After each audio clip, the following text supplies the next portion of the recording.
बिस्मिल्लाहिर्रहमानिर्रहीम। Welcome to lecture number 9 of MTH 501 linear algebra. आज हम कवर करेंगे लीनियर ट्रांसफॉर्मेशंस। तो हमारे पास बेसिकली जो मैट्रिक्स इक्वेशन होती है उसमें हमारे पास इक्वेशन होती है ax is equal to B. अगर हम b की जगह ले लें 0 तो ये बन जाती है होमोजीनियस इक्वेशन, और अगर हम 0 के अलावा कोई वैल्यू ले लेते हैं b की जगह तो ये बन जाता है non homogeneous matrix equation. So हमारे पास एक मैट्रिक्स इक्वेशन है ax is equal to B, जहाँ पे हमारे पास मैट्रिक्स a है, ये वेक्टर a पे एक्ट करता है, यानी वेक्टर x पर एक्ट करता है मैट्रिक्स a। यहाँ पर हमारे पास है वेक्टर x और ये है मैट्रिक्स a, ये इस पे एक्ट करता है। एक्ट से मुराद से केस से मल्टीप्लाई होता है by multiplication to produce a new vector called b।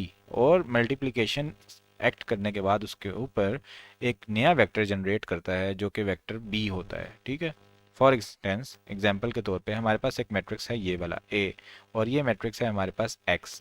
a ने इसके ऊपर एक्ट किया और हमारे पास जो मैट्रिक्स जनरेट हुआ वो जनरेट हो गया b।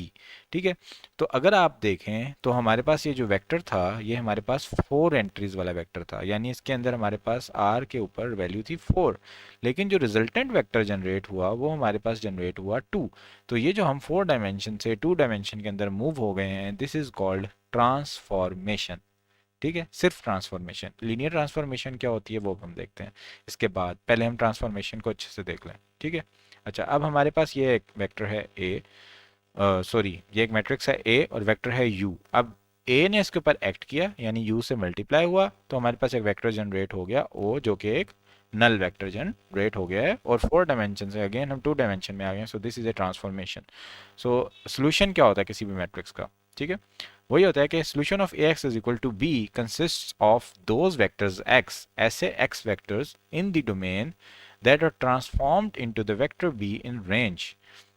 ठीक है, यानी हमारे पास ये इक्वेशन है ax is equal to b, तो यहाँ पर जितने भी x आए, ठीक है, जो डोमेन किसी डोमेन से ताल्लुक़ रखते हो, ठीक है, और ये इमेजेस जनरेट कर दें जो रेंज के अंदर बिलोंग करती हों, यानी x की वैल्यूज़ डोमेन में से हों और b की वैल्यू जो है वो रेंज में से हो, तो ये हमारे पास जो x की तमाम वैल्यूज़ होंगी ये सोल्यूशन होंगी इस इक्वेशन का।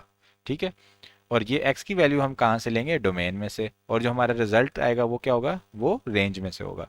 तो matrix equation ax is equal to b is an important example of transformation we would see later in this lecture.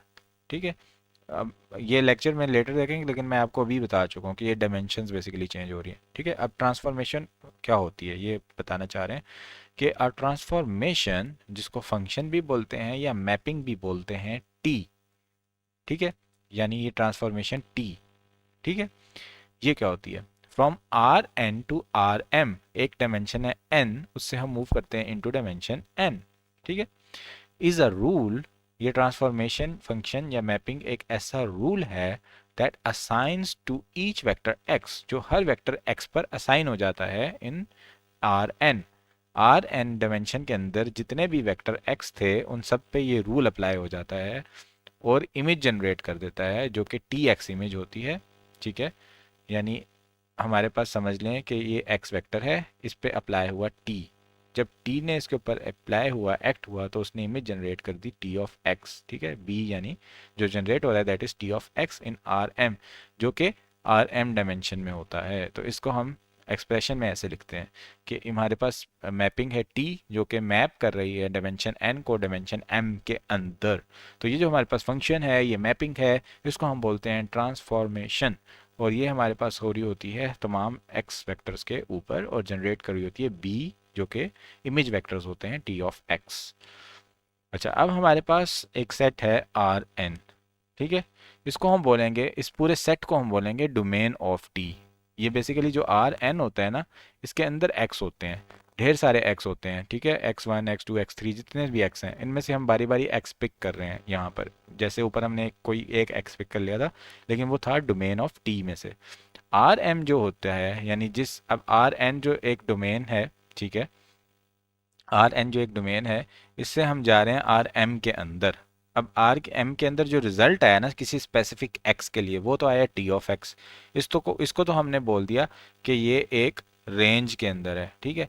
लेकिन जिस डायमेंशन में हम मूव कर रहे हैं, जिसका वो हिस्सा बन रहा है, तो उसको हम बोलते हैं कोड मेन ऑफ टी, ठीक है। यानी आर एन को बोल दिया हमने डोमेन और आर एम को बोल दिया codomain. For x in R n, किसी भी आर एन के अंदर किसी भी एक्स के लिए, the set of all images, उस एक्स के लिए जितने भी इमेजेस के सेट बनेंगे उनको बोलेंगे रेंज ऑफ टी। वो टी की रेंज बन जाएगी, ठीक है। कैसे आसान अल्फाज में समझते हैं, मेरे पास आर एन है, उसके अंदर ढेर सारे एक्स हैं, ठीक है। X one x two x three so on. मैंने क्या किया, कोई एक एक्स लिया, उस एक्स के ऊपर मैंने परफॉर्म किया ए मैट्रिक्स के साथ, उसको मल्टीप्लाई कर दिया। इसको ए बोल रहा हूँ या टी बोलूँ, तो मेरे पास जनरेट हो गया बी।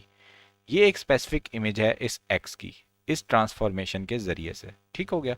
अब मैं अगर ये वाला काम तमाम एक्स पे करता जाऊँ और अपना रिजल्ट जो है उसका एक सेट बनाता रहूँ, एक भी आया, दूसरा भी आया, तीसरा भी आया, तो ये जो तमाम रिजल्ट्स का सेट बनेगा, इसको मैं बोलूँगा रेंज ऑफ टी, ठीक हो गया।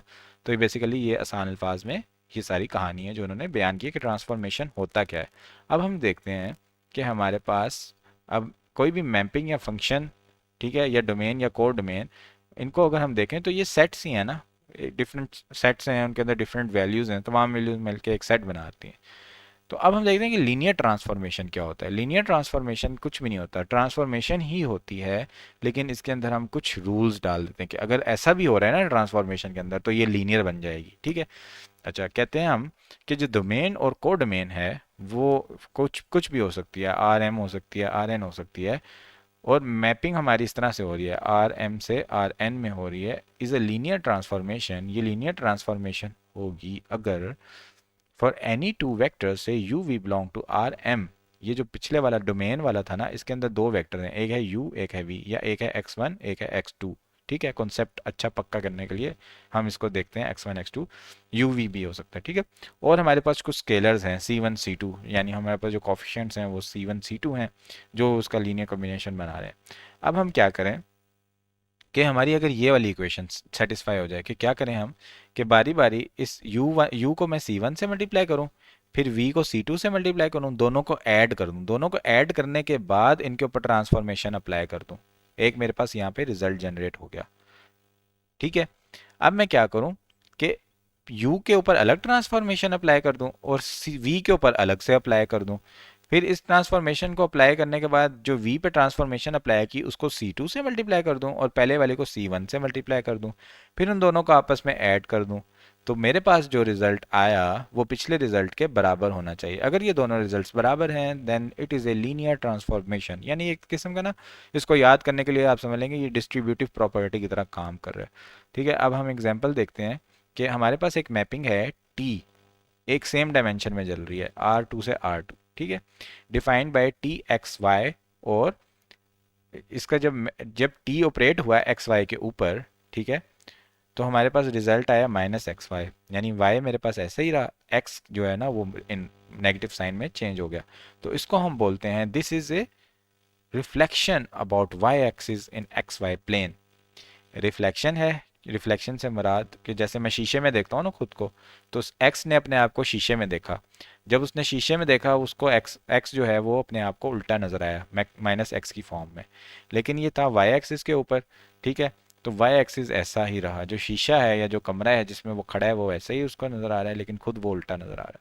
तो ये हमारे पास होती है क्या, reflection about y axis in a x y plane, ठीक हो गया। अच्छा, अब यहाँ पे अगर एग्जांपल लें कि हमारे पास जो x है वो 1 के बराबर है और y हमारे पास 2 के बराबर है, तो y 2 ही रहेगा हमारे पास, लेकिन x जो है वो -1 के बराबर हो जाएगा। तो t ने ट्रांसफॉर्म कर दिया वेक्टर 1 2 को एक और वेक्टर के अंदर -1 2 के अंदर, तो ये हमारे पास एक ट्रांसफॉर्मेशन अप्लाई हो गई। मैट्रिक्स फॉर्म के अंदर अगर हम देखें कि इसका a मैट्रिक्स क्या बनेगा, जो एक्स वाई को माइनस एक्स वाई कर दे, तो ये इस तरह बनेगा कि पहले -1 आ जाएगा जो x वाली जगह पे, आगे 0, फिर 0 फिर 1। ये वाला अगर मैं ए इस मैट्रिक्स के साथ मल्टीप्लाई करूँ तो मेरे पास ये जनरेट होता है। क्या मैं ऐसी हवा में बातें कर रहा हूँ या ये होता भी है, इसको चेक करते हैं। मल्टीप्लिकेशन की प्रैक्टिस भी हो जाएगी ताकि हम आगे फिर मज़ीद कॉम्प्लेक्स कॉन्सेप्ट्स में जाएँ तो मल्टीप्लिकेशन को हम स्किप कर दें। ठीक है, सबसे पहले क्या होगा, इस रो को इस कॉलम से मल्टीप्लाई करूँगा। ठीक है, -1 को x से मल्टीप्लाई किया -x आ गया, प्लस 0 को y से मल्टीप्लाई किया 0 आ गया। ठीक है, पहला जो मेरा एलिमेंट बन गया वो ये बन गया। अब मैंने क्या करना है, इस रो को इसी कॉलम से मल्टीप्लाई कर दूंगा। तो मेरे पास क्या हुआ कि 0 को x से मल्टीप्लाई किया 0 आया, प्लस 1 को y से मल्टीप्लाई किया y आ गया। तो अब मैं इनको ऐड करता हूँ, -x plus 0 is equal to -x, 0 plus y is equal to y। This is my result of the multiplication which is this. So this is a reflection about y axis. Next हम देखते हैं, तो ये हमारे पास इसकी graphical representation है कि x को हमने -x करके कैसे ग्राफ में रिप्रेजेंट किया और एक प्रॉपर इसकी रिफ्लेक्शन बन गई। अब एक और चीज़ होती है प्रोजेक्शन ट्रांसफॉर्मेशन, यानी हमारे पास आर स्केयर है और ये डिफाइंड बाय एक्स वाई और एक्स। इसको अगर हम इमेज को इसके ऊपर ऑपरेट करें, सॉरी ट्रांसफॉर्मेशन को ऑपरेट करें एक्स के ऊपर, तो हमारे पास वाई को ख़त्म करते हैं और सिर्फ एक हमारे पास डायमेंशन रह जाए, तो इसको हम कहते हैं कि दिस इज़ प्रोजेक्शन ट्रांसफॉर्मेशन, कि हमने प्रोजेक्शन की ट्रांसफॉर्मेशन कर दी है।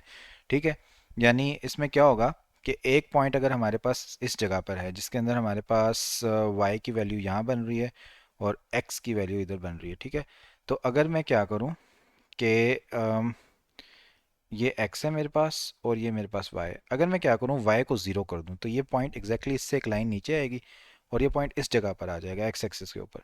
तो basically this is called projection transformation, के इस पॉइंट की एक प्रोजेक्शन पड़ गई इस जगह के ऊपर। ठीक है, तो हमने इसकी प्रोजेक्शन ट्रांसफॉर्मेशन कर दिया इसकी।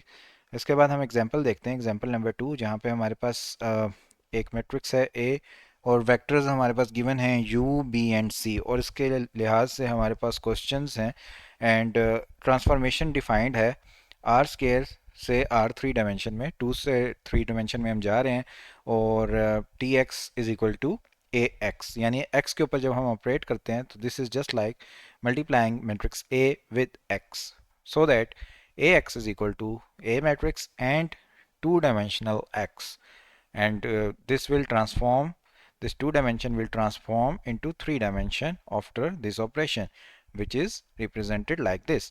So हमारे पास जो क्वेश्चंस हैं उनमें ये कहते हैं find T U the image of you under transformation T. So T U find करने के लिए हम क्या करेंगे, तो हम क्या करेंगे कि t ऑफ x की जगह हम पुट कर देंगे t ऑफ u। तो यहाँ जहाँ पर x होगा वहाँ पे u आ जाएगा, तो ये बन जाएगा is equal to A u. a की जगह हम a मैट्रिक्स को एज इट इज़ लिख देंगे और u वेक्टर की जो वैल्यूज़ हैं हमारे पास गिवन क्वेश्चन में 2 एंड -1, वो आ जाएंगे हमारे इस वेक्टर के अंदर। ठीक हो गया, इसके बाद हम इसको मल्टीप्लाई करेंगे और जो हमारे पास आंसर आएगा वो इमेज होगा u का अंडर दिस ट्रांसफॉर्मेशन, ये हमारे पास इमेज जनरेट हो जाएगी और यही हमारा आंसर होगा। ठीक है, तो यहाँ पर अगर आप देखें तो ये हमारी इमेज जनरेट हुई हुई है और यही हमारा आंसर है। ठीक है, तो अब देखा हमने कि जो मैट्रिक्स ट्रांसफॉर्मेशन थी उसने यू मैट्रिक्स को, जो यू वेक्टर था 2 - 1 दो एंट्रीज थी, उसको एक और वेक्टर में चेंज कर दिया जो इसी वेक्टर का एक इमेज है, और उसके अंदर हमारे पास 3 एंट्रीज हैं जो कि R3 डायमेंशन में चली गई हैं, और ये हमारे पास एग्जैक्टली एज इट इज़ ये एक्सप्रेशन भी डिनोट कर रहा है। ठीक है, नेक्स्ट क्वेश्चन हमारे पास ये है कि हमने x की वैल्यू निकालनी है in 2 dimension whose image under t is b। ठीक है, यानी हमारे पास 2 डायमेंशन में है तो x1 और x2 होगा। ठीक है, इसकी वैल्यू हमने निकालनी है क्योंकि डोमेन हमारी R2 ही गिवन है ना, R3 हमारी को डोमेन है। ठीक है, तो डोमेन में हमारे पास x1 x2 है और इमेज जो t है हमारा, वो उसके अंदर हमारे पास यहाँ पर a की वैल्यू आ जाती है और यहाँ पर हमारे पास आ जाती है वैल्यू ऑफ b। तो हमने x1 और x2 की वैल्यू निकालनी है। ठीक है, तो इसमें हम मल्टीप्लिकेशन ऑपरेशन सारे करते हैं, तो ये इस तरह हमने लिखा है इसको जब, तो हमारे पास एक ऑगमेंटेड मैट्रिक्स बन जाएगा। ठीक है, तो मैट्रिक्स को जब हमने लिखा ऑगमेंटेड मैट्रिक्स को और उसके ऊपर एचलॉन फॉर्म में उसको ले जाने की कोशिश की, तो हमारे पास ये वैल्यूज़ जनरेट हो जाएंगी। यहाँ पर अगर हम देखें हमारे पास 2 डायमेंशनल x है और यहाँ पर हमारे पास ये वैल्यूज़ हैं, और ये तो वैसे ही हमारे पास इग्नोर करने के लिए है। अगर ये 3 डायमेंशन होता तो ये x3 फ्री हो जाता, लेकिन यहाँ पर 2 डायमेंशन है तो ये हो जाएगा x1 is equal to 1.5, x2 is equal to -0.5। ठीक हो गया, तो हमारे पास जो रिजल्ट वेक्टर बनेगा वो बनेगा 1.5 -0.5। तो ये हमारे पास x की वैल्यूज़ आ जाएंगी जिनके अंडर इमेज बनता है b। ठीक हो गया, ये इसका आंसर है। उसके बाद हमारे पास थर्ड जो क्वेश्चन है वो कहते हैं कि is there more than one x whose image under T is B. तो अभी हमने एक्स की वैल्यूज़ कैलकुलेट की, क्या आपको इसके अंदर कोई फ्री वेरिएबल नज़र आ रहा है? नहीं, इसके अंदर कोई भी हमारे पास फ्री वेरिएबल नहीं है। अगर आप देखें तो हमारे पास x1 की भी वैल्यू है, x2 की भी वैल्यू है। तो इसका एक ही सोल्यूशन है, इसके मतलब एक ही सोल्यूशन है, इसके और ज़्यादा सॉल्यूशंस नहीं हैं। तो ये हमारे पास क्या कह रहा है कि ये यूनिक सॉल्यूशन है और एक ही x की वैल्यू है। अच्छा, नेक्स्ट हमारे पास जो क्वेश्चन है उसमें वो कहते हैं कि determine if c is the range of transformation t। कि c जो है क्या वो उसकी रेंज के अंदर है या नहीं है। रेंज कौन सी है हमारी, जो इस साइड पर है, इमेजेस वाली। ठीक है, ये हमारे पास डोमेन है। तो हम क्या करते हैं कि हम लिख देते हैं यहाँ पर a मैट्रिक्स, यहाँ पे लिख देते हैं c मैट्रिक्स, और यहाँ पर हम लिख देते हैं x1 और x2। उसी तरह अगर हमारे पास x1 x2 की वैल्यूज़ आ जाती हैं और तो हम कह देंगे कि c हाँ इसकी रेंज में है। अगर हमारे पास सोल्यूशन नहीं निकलता इस c के लिए, तो हम कहेंगे c उसकी रेंज में नहीं है। तो हम देखते हैं कि हमारा सोल्यूशन निकलता है कि नहीं।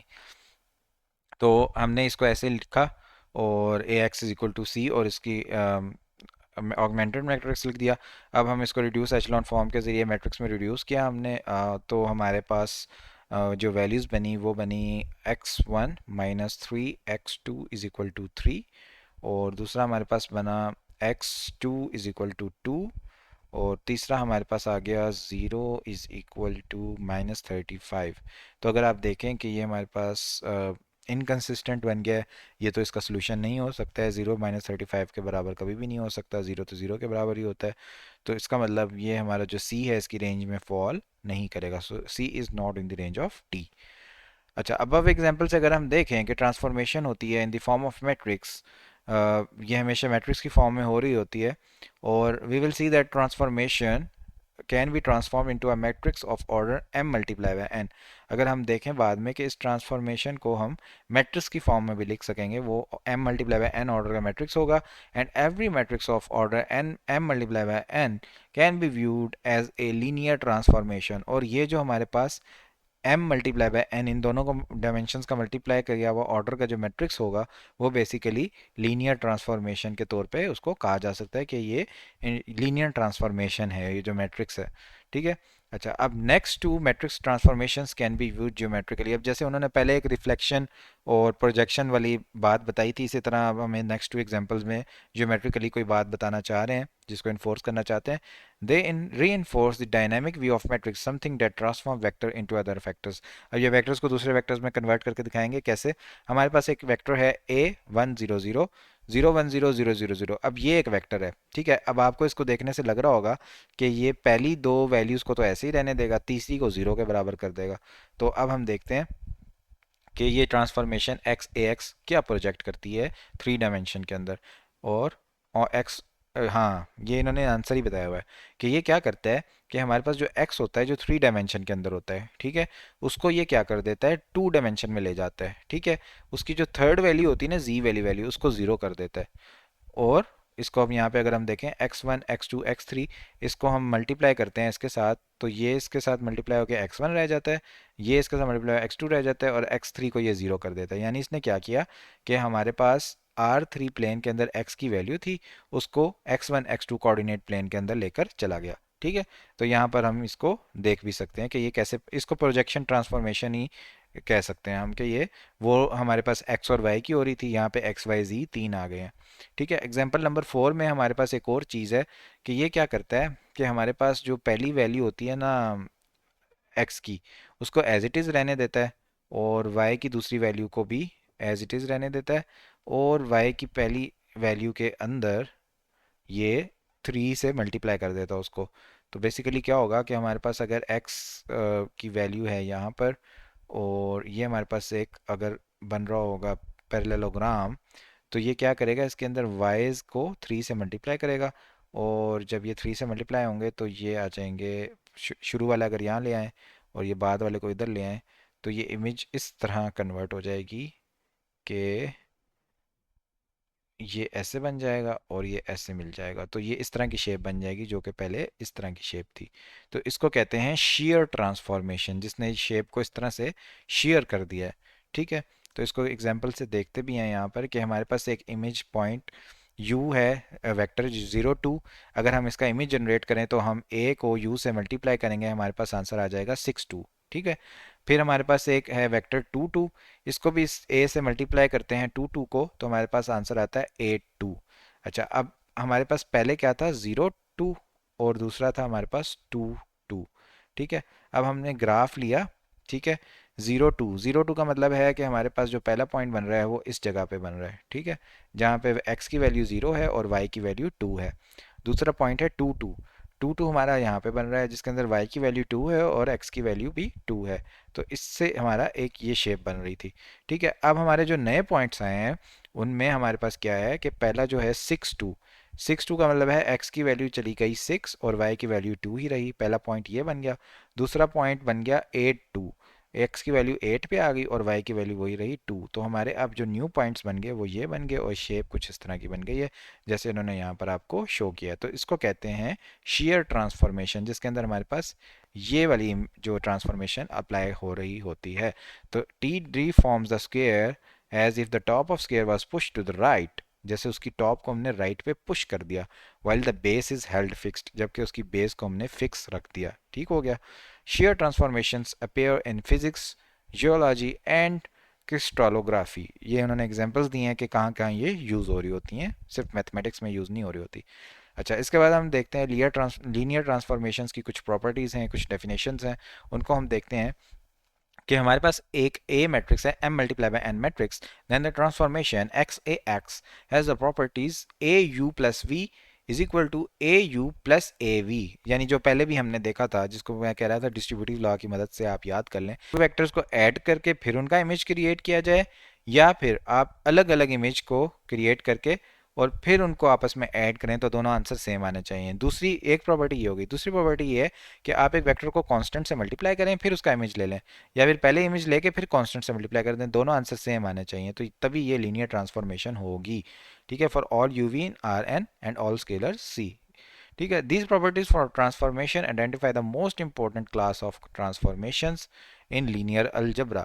ये जो प्रॉपर्टीज होती हैं ट्रांसफॉर्मेशन की, ये एक बड़ी इंपॉर्टेंट क्लास में आती हैं जिसको लीनियर ट्रांसफॉर्मेशन कहते हैं, जो कि लीनियर अलजब्रा में होती है।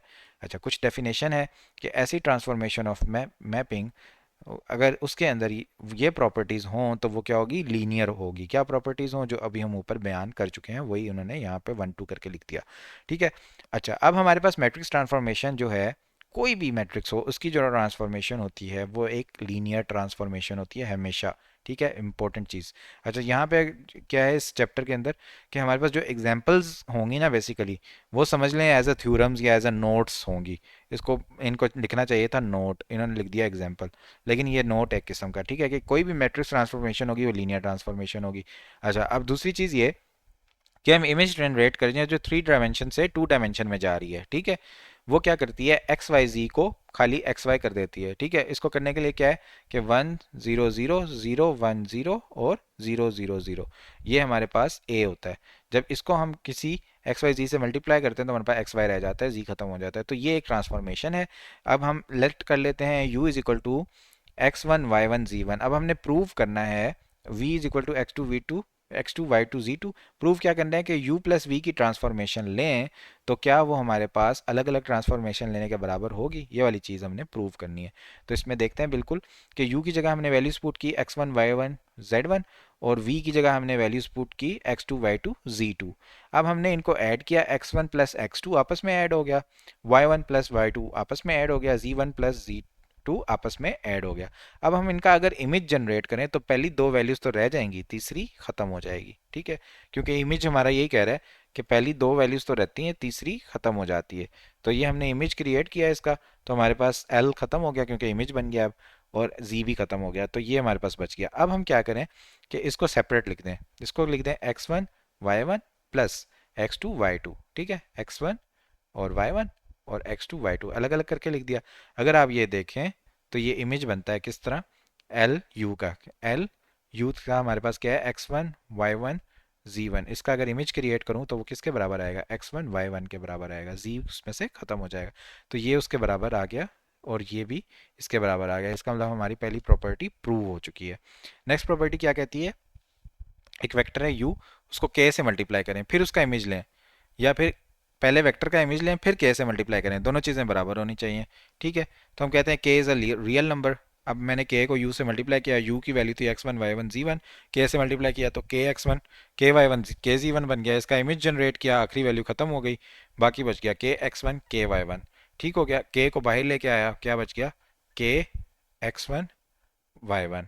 ठीक है, अब x1 y1 क्या है, l ऑफ u का इमेज है। ठीक है, तो ये हमारे पास ये भी प्रूव हो चुका है।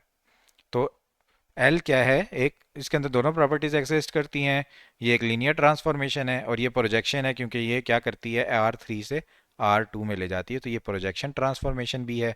The image of the vector और 0.357 इज द वेक्टर और 0.35, 357 का जो प्रोजेक्शन होगी वो 35 के बराबर होगी एक्स वाई प्लेन के अंदर, जैसे आप यहाँ पर देख सकते हैं इस फिगर के अंदर उन्होंने शो किया हुआ है। ये हमारे पास 357 पॉइंट है, इसकी जो प्रोजेक्शन बन रही है वो बन रही है 35। नेक्स्ट हम देखते हैं कि हमारे पास जो geometrically the image under all of a vector A B C in R three is A B, C खत्म हो जाएगा उसमें से, in R two can be found by drawing a line through the end point P A B C of U and perpendicular to R two. यहाँ से हम perpendicular line खींचे नीचे चले जाएं तो हमारे पास क्या हो जाएगा, उसका प्रोजेक्शन जनरेट हो जाएगी, यहाँ पर एक डायमेंशन उसकी खत्म हो जाएगी।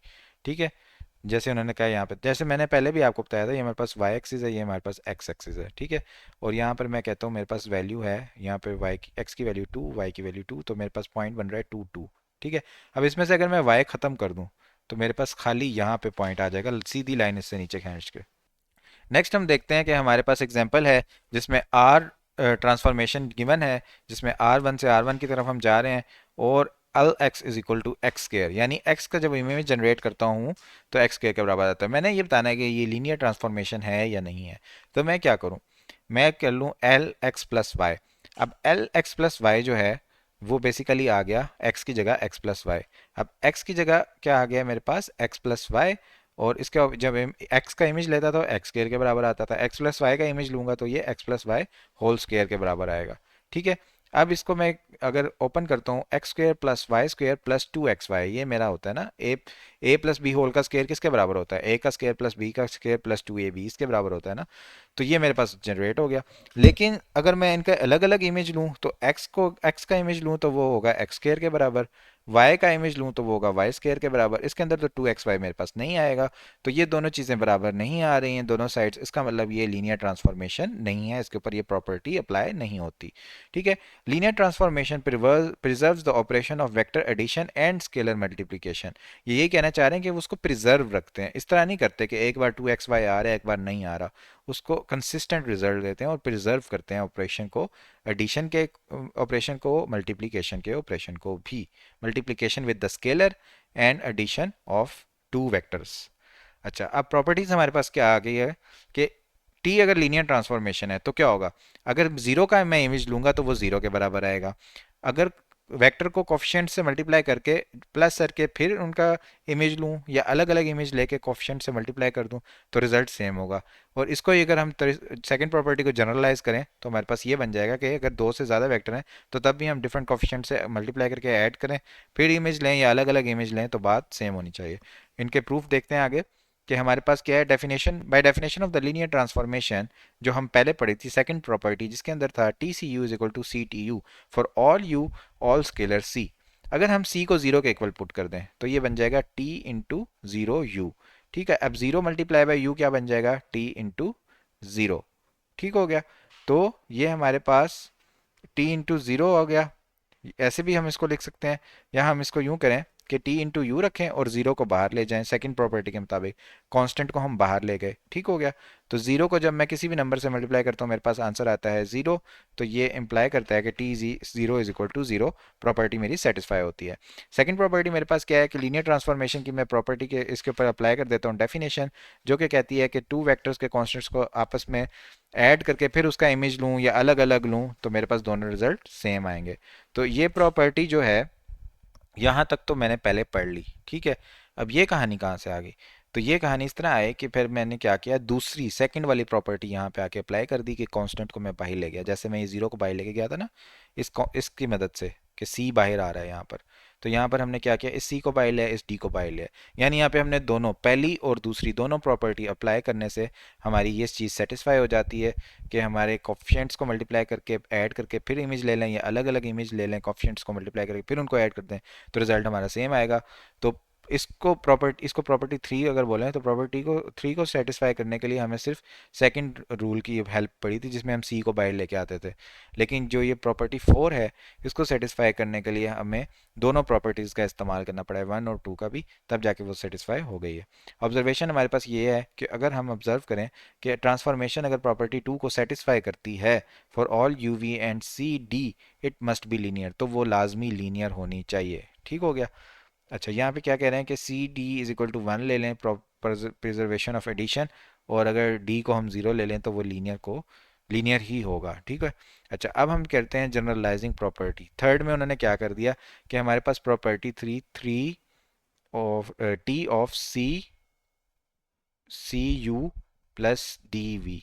ठीक है। ये किसके बराबर है हमारे पास, ये हमारे पास बराबर है c T you plus D T v. तो वो कह रहे हैं इसको जनरलाइज कर दें, सी की जगह हम ले लें अगर सी वन, और इधर ले लें डी की जगह सी टू, और फिर सी थ्री के लिए भी कुछ कर दें, फोर के लिए भी कर दें, तो एक जनरल प्रॉपर्टी ये बन जाएगी हमारी। तो उनको बस क्या किया, उन्होंने जनरलाइज कर दिया प्रॉपर्टी को। अच्छा, अब इंजीनियरिंग में इसकी एप्लीकेशंस क्या होती हैं कि हमारे पास इंजीनियरिंग एंड फिजिक्स में प्रॉपर्टी थ्री जो होती है उसको सुपर पोजिशन प्रिंसिपल कहते हैं। वो कहते हैं कि हमारे पास फॉर एग्जांपल ये सिग्नल्स हैं जो एक सिस्टम में जाते हैं और सिस्टम प्रोसेस करता है, फिर सिस्टम से ये रिजल्ट आता है एज आउटपुट। ठीक हो गया। तो अगर सिस्टम सेटिस्फाई करता है सुपर पोजिशन प्रिंसिपल को, तो इसका मतलब ये है कि इनके जो अलग अलग रिजल्ट आएंगे उन तमाम को अगर मैं जमा कर दूं, ठीक है, तो फिर जो रिजल्ट आएगा इनको इकट्ठे भेजने से वो सेम होगा। ठीक है। यानी ये कह रहे हैं input is express linear combination of such signals, system response is the same linear combination of responses to the individual signal। individual signals का जो response होगा उनको जमा करने से such signals के combination का जो response होगा दोनों response same आ रहे होंगे। तो ये application होती है इसकी engineering के अंदर। अच्छा, अब हमारे पास एक next है कि हमारे पास एक स्केलर गिवन है r, और ये हमारे पास इमेज जनरेट हो रहा है T x is equal to x plus one. तो क्या ये लीनियर है या नहीं, तो हमने देखा था लीनियर के लिए T of zero is equal to zero होना चाहिए। अब इसके अंदर जीरो पुट किया, एक्स की जगह जीरो आ गया, तो यहाँ पे तो T of zero is equal to one आ रहा है, ये तो जीरो के बराबर नहीं आ रहा, तो इसका मतलब ये लीनियर नहीं है। उसके बाद हम नेक्स्ट एग्जांपल देखते हैं कि given a scalar r, r scalar दिया गया और हमारे पास ट्रांसफॉर्मेशन हो रही है टू डायमेंशन में T x is equal to r x.